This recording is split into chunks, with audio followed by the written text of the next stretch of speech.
Hello guys, welcome back to my YouTube channel. Muli, this is Gerald's TV at ngayong araw ay meron po tayong panibagong reaksyon at ito nga po mga kaibigan ay patungkol dito sa ating Princess Reina at syempre sa kanyang Kuya Edo, na kung saan po mga kaibigan ay itong si Reina ay meron pong mga sinabi na patungkol dito sa kanyang Kuya Edo, na kung saan ay ayon ito sa kanyang experience sa kanyang pagsama sa kanyang Kuya Edo.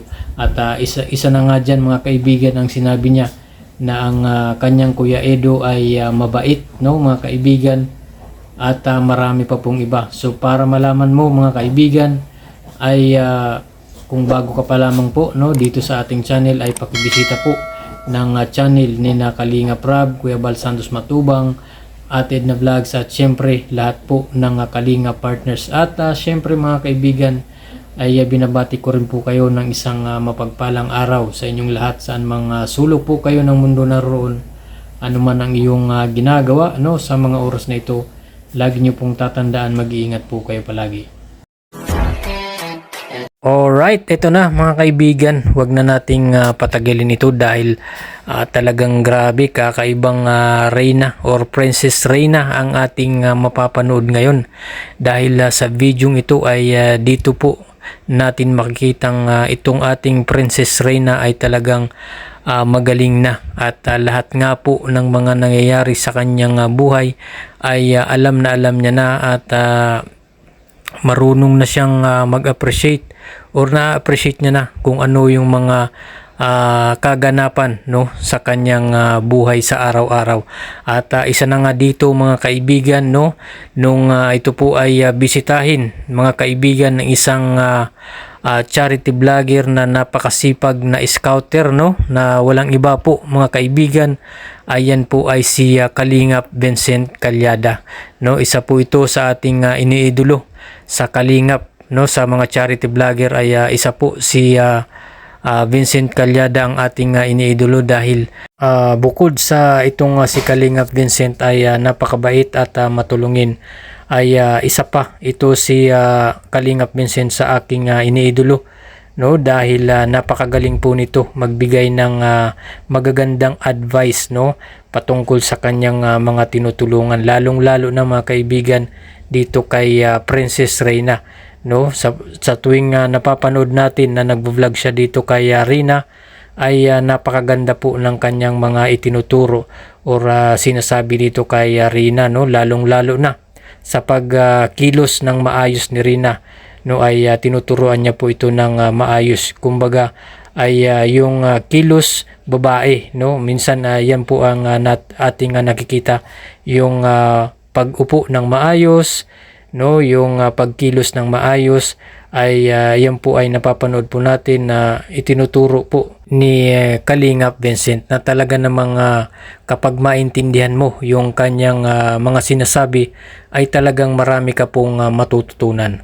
So yun nga mga kaibigan no, at balik na tayo doon sa ating main topic, na kung saan po mga kaibigan ay nakakwentuhan nga po ito no ni Kalingap Vincent itong si Reina, dahil muli nga pong binisita ito para kumustahin at alamin kung ano nga ang kalagayan ni Reina at ni Ate Roda. At dito na nga mga kaibigan na sa pagkukwentuhan po nila ay ni Kalingap Vincent at ni Reina ay naitanong po ni Kalingap Vincent kung ano ang masasabi niya no mga kaibigan ni Reina dito sa kanyang Kuya Edo, dahil ilang araw na po sila or nakikita po natin sa mga vlog no na sila nga po ay magkasama po no, at sinundo nga ito si Reina sa school, nakasama itong si Kuya Edo niya at ang ibang K-boys.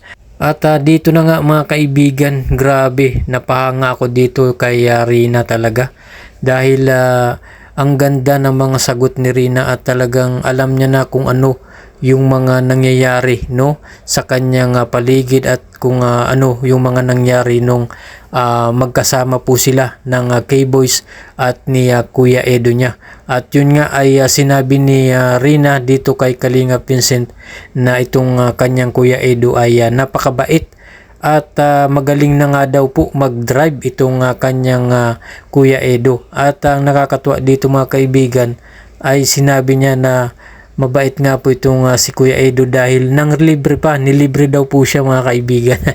Biruin niyo po yan mga kaibigan.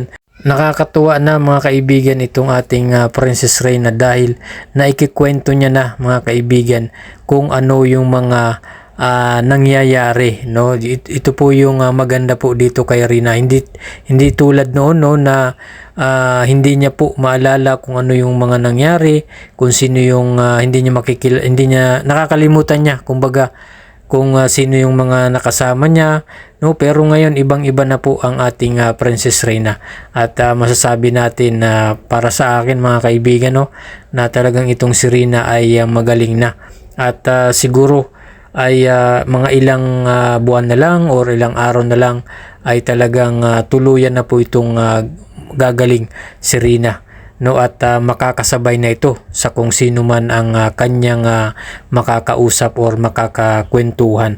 At yun nga mga kaibigan, no, ay sinabi niya pa nga dito kay Kalingap Vincent na namasyal pa raw sila, no, doon nga sa paborito niyang lugar ni Rina na kung saan ay doon po yan sa Bagasbas, no, sa tabing dagat na talaga namang napakaganda naman po ng tanawin dyan sa tabing dagat at presko pa ang simoy ng hangin, no. At sinabi din ni Rina na itong si Kuya Edo niya ay namimiss niya nga, no. So ito, panoorin po natin ang isang video clip mga kaibigan mula sa channel po ni Vincent Calyada, no. Sa mga hindi pa po nakakapagbisita, suportahan po natin tong channel na ito mga kaibigan, Kalingap Vincent, no. Bisitahin niyo po at suportahan po natin. So ito, panoorin po natin ang video clip. Kaya nagganong galak ni Kuya Edo mo. Bagasbas ay grabe. Ba't di ba ko siya ama? Ewan mo kay Kuya Edo mo? Galing na si Kuya Edo mag-drive? Oo. Grabe, ang galing ninyo mag-kuya, ano? Ang galing mag-drive, ano? Masasabi kay Kuya Edo? Normal po sa Libre ka ni Kuya Edo? Eh, grabe, bait talaga ni Kuya Edo mo, ano? Namiss mo man si Kuya Edo mo?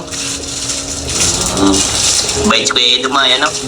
At yun nga, no, mga kaibigan, kitang-kita po natin kung papaano makipagkwentuhan itong si Rina dito kay Kalingap Vincent at makikita mo na talagang itong si Rina ay marunong na, no, nakakaintindi na dahil kung ano po ang tinatanong sa kanya ni Kuya Vincent niya, no, ay talagang nasasagot po ng maayos ito ni Princess Reina. Talagang nakakatuwa, no. Ang laki na po talaga ng improvement ni Rina, no, sa kanyang pagkatao, no. Kumbaga dahil grabe, ikumpara mo siya noon at saka ngayon talagang napakalayo na po ng diferensya. Talagang magaling po, no, magaling na po itong si Rina at talagang ikikwento niya na kung ano yung mga nangyayari, no, sa kanyang buhay. At yun nga mga kaibigan, nakikita naman natin na kapag kasama niya ang K-Boys, no, katulad nga nito ng kanyang Kuya Edo or si Kalingap Rab, ay talagang masaya po at nag-enjoy na kasama ni Rina ang K-Boys, no. So yun lamang po mga kaibigan, no, at syempre patuloy lang po nating suportahan ang Team Kalingap, lalong-lalo na pa ang mag-amang Bal Santos Matubang, Kalingap Rab at syempre Ate Edna Vlogs at lahat po ng Kalinga partners ay atin pong bisitahin ang kanilang mga channel at suportahan po natin. Maraming salamat po sa inyong panonood. Huwag kalimutang mag-like at subscribe at pakihit na lang ng notification bell para updated ka sa ating mga bagong i-upload na mga videos. Salamat po at God bless you all.